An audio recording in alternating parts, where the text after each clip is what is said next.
So today we're going to be presenting on diversity, equity, and inclusion, and accessibility and belonging. It's going to be a little training program on behalf of a required class at the University of New Haven.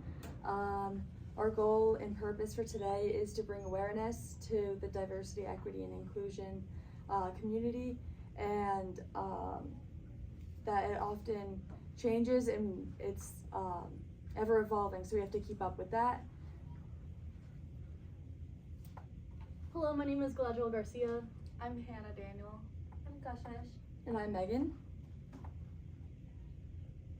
So I'm just going to be going over like our teaching method for today. So we're going to have some activities for you guys to fill out. They're just going to be like fun, interactive, like hands-on activities.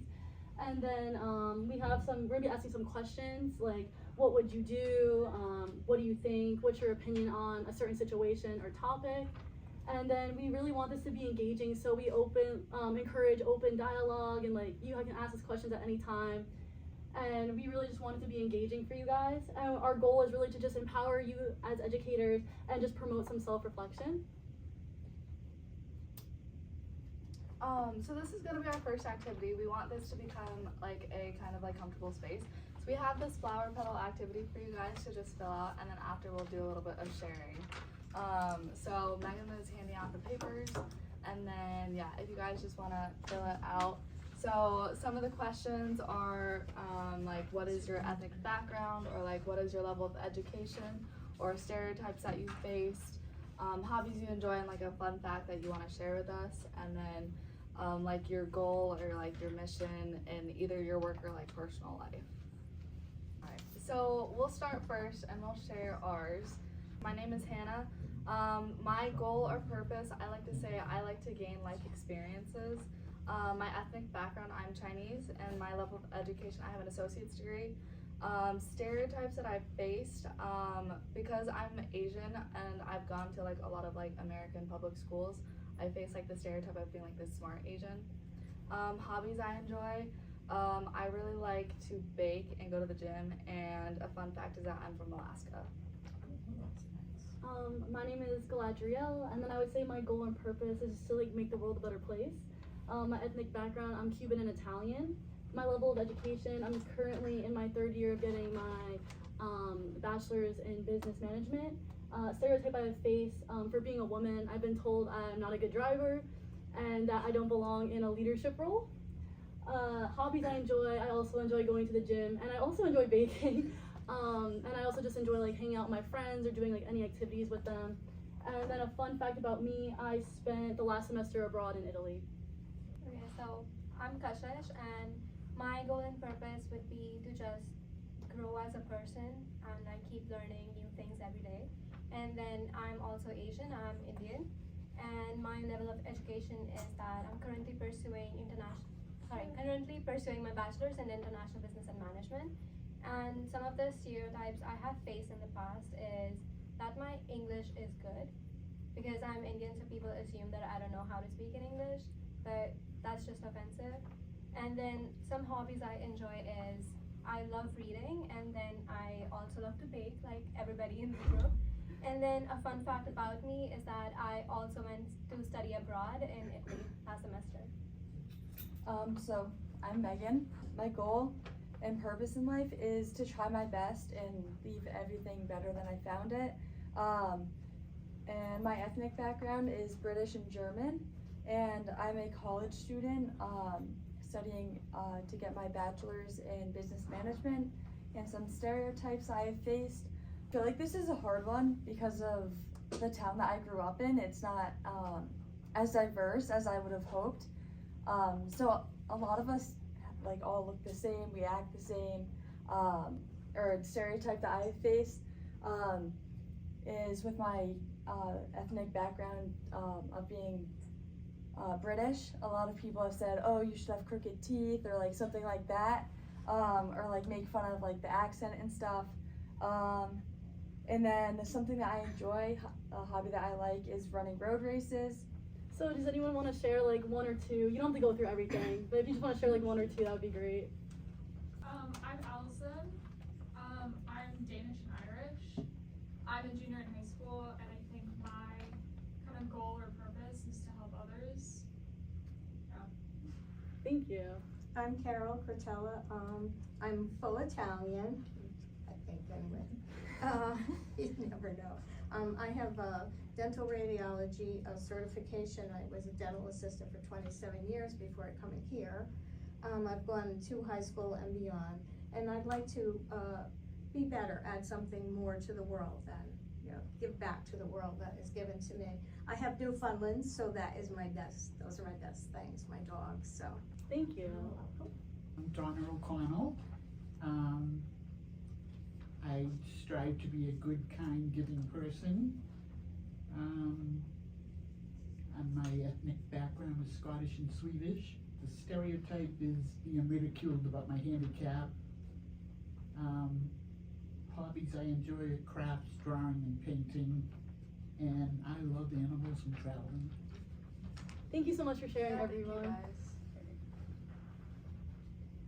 So to kick things off, I would like to just ask a random question to you, like, what is DEIAB in your opinion? So if you want to answer, you can just voice it out, or you can raise your hand. I mean, in my experience too, I think that it's taking into account a number of things, but also trying to adjust your understanding to include people's lived experience of the world. As you get to know people and understand that their interactions with the community, their peers, co-workers, and the world around them is different than ours. And I think that also, just trying to figure out what that difference between equity and equal is, and being able to realize that not everybody starts from the same starting point, even though a lot of us have the same end goal. So. Thank you so much. That was Yeah. great. Yeah. So DEIAB stands for diversity, equity, inclusion, accessibility, and belonging. And today we're going to be diving deeper into each of the topics and creating more awareness about the DEIAB. Yeah, so to begin with, we'll start with diversity. So I got this this definition off of Google, and it says that diversity is the practice or quality of including or involving people from a range of different social and ethnic backgrounds and different gender, sexual orientation, etc. So some examples of how you can include this, like in your classroom or just like in your like activities, would be like providing a range of books and toys or learning materials for the kids that highlight characters with different backgrounds, and then creating diverse and inclusive experience, such as like art projects that involve different cultures, or even just doing activities that emphasize playing together. So for the basis of equity versus equality, like James was saying before, we're all starting at different starting points, but all have the same end goal. So the definition that I got from Google as well, for equity is a concept of justice that is free from bias or favoritism. So I like this this visual on the side over here. I feel like we've all seen it growing up through schools. They've always had a little bit of this in some lessons, but this picture really stuck with me. So on the left we have equality over here, where each person has one box to stand on to be able to see over the fence. And equity, the difference between equality and equity is that they're all able to see over the fence, so they all are given the opportunity and are given have the accessibility that obviously the shortest one over here on the left side isn't able to see. And some examples of this are situations that are free of unconscious biases, which are hard to prevent, but after you can kind of look back and realize when you have made an unconscious bias decision based off of that. And then also giving students a voice and addressing inappropriate remarks. And the benefits to this include focusing on individuals' abilities and their limitations to be able to provide access to everything. So then some inclusion practices would be, so the definition of this is just policies and behaviors that create a welcoming environment for everyone, embracing diversity in race, gender, sexuality, and just backgrounds in general. And then some examples could be group activities that foster teamwork with diverse students. And then this also could be any books or materials that discuss and reflect students' backgrounds. And some benefits of this would be like just fostering like a positive and inclusive classroom culture and increase student engagement. So I was just like gonna throw out to the room, like, is there any like inclusive practices you guys do or want to implement in the future? Well, I think that just in some of the policies that we have implemented in our program, which is more of an extension of the school classroom, an extension of the school day, either before or after the typical school day. What we're looking for is opportunity for all of our different students, regardless, obviously, of their, socioeconomic background, their race, ethnicity, to be able to have a place where they feel like they belong and they feel safe. I know that we usually talk about as a staff, or we have talked about in the past, that our responsibility is to keep the kids safe, healthy, and happy. And a lot of times we talk about things in that order, and we make a big point to make sure that there's an emphasis that safe does not stop with physical safety, but also on like socio-emotional safety, so that everybody feels like they have a place where they belong and that they're not going to be targeted or persecuted for any reason other than the quality, the content of their character. So Thank you so much. That was like actually like the best response. That was like a perfect response. So accessibility is about ensuring that everyone, regardless of their abilities, is able to access the learning materials and also like the spaces and opportunities that are available to everybody. And then in a classroom setting, accessibility is like really important, and it can look like many of things. For example, it can include like providing resources in multiple formats, like audiobooks, or also like the large print text for students with visual impairments. And it might also mean that using assistive technology like speech-to-text software or alternative keyboards to support students with disability. And I would just like to ask like all of you, like if you have ever seen like any of the accessibility practices that you have currently in the system, or if you would like to implement any new accessibility practices. on a day-to-day basis, what we work with is generally accommodating students and program participants that have physical disabilities. I think one of the things that we've been working on, and I don't know if anybody here would agree, is that we try and put a lot of work on getting resources that follow our young people who might have special accommodations in the classroom to the program after class, so that they can be more successful in the program that we have. And that's definitely a challenge that we have, making sure that those resources that are provided for them during the school day follow them to programs that extend the school day. Thank you for your response. And I was looking just for like that kind of an answer, and some of the benefits beyond like the tools and like all the resources could be that it increases the student engagement, because students feel more included in the coursework and they are like more motivated to provide their feedback if they feel valued. And another is that it fosters a culture of empathy and respect among all the students and the staff as well, because they're able to understand and appreciate each other's abilities and unique needs. And finally, accessibility in classrooms also sets up students for like social and academic success, because it motivates them to be more confident and also be more independent. Alright, and then for the last one, so belonging. This is a new one that's been recently added to like the DEIAB. Belonging is just the feeling of being accepted, valued, and included in a group or organization. So kind of like James hit on, safety is a big thing, and not just like physical safety, but like feeling safe in like the classroom and like being comfortable there.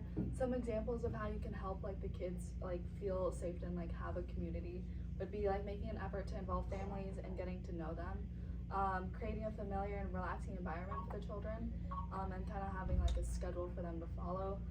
Celebrating special events like their birthdays or like their holidays can help them feel like more at home kind of. And then developing relationships with them, so like knowing their interests and like what other things that like what they're interested in. So why is DEIB so important in a classroom setting? It is because if like it's fully embraced, it creates like a more inclusive and supportive environment, not just for the students but also for the institutions. So firstly, it drives innovation. When we have diverse perspectives coming in, we have like fresh ideas, and it fosters like a creative problem solving and also improves like their productivity. And this leads to an enhanced student engagement because they feel more valued and included in the community, so they are more connected to all of the learning material and able to participate actively with the class material. And the DEIB also enhances the school's reputation because it shows like the school's commitment to inclusivity, and this creates a more community trust, and also leads to like more recruitment from all kinds of families. And it also promotes the fairness and also reduces student turnover because it allows the student from different family backgrounds to be welcomed in the community and feel like they have a place where they can actually be themselves and feel included. And lastly, and maybe like the most important one, is that it gives everybody a sense of belonging, not just the students but also the staff members, because when students feel like they're genuinely accepted and valued in any place, it builds for their well-being and also helps them contribute fully and actively during like the classwork, and it also create an environment where everybody can thrive. So then we're just gonna quickly run through a real life example that actually happened in the Upper Dublin School District. There was a complaint that the school district was being racist towards African American students and discriminating against them in placement and not putting them in any advanced classes. So the parents of a student took this up with the district, and eventually the district decided to take some action to fix this problem, and now they publicly report who's being put in advanced classes and making sure there's like no disproportionate suspensions of Black students or lack of them being placed in advanced classes. So this just really shows that it can happen anywhere, like at any age level, elementary school, middle school, high school, anywhere. It just really shows. And then the impact, or I shouldn't use that word, but the effect of intent versus impact. Intent is the purpose or goal behind your actions, while the impact is the actual effect or consequence of these actions on others, regardless of your original intent. So this means that someone may act a certain way or do something that may offend someone else or hurt someone else's feelings, but they may not be doing that on purpose, but it did still hurt someone else's feelings. So there is that impact still, no matter what the intent is. And then the evolution of diversity, equity, and inclusion, and accessibility and belonging. So it is to always have an inclusive like leadership development program in order.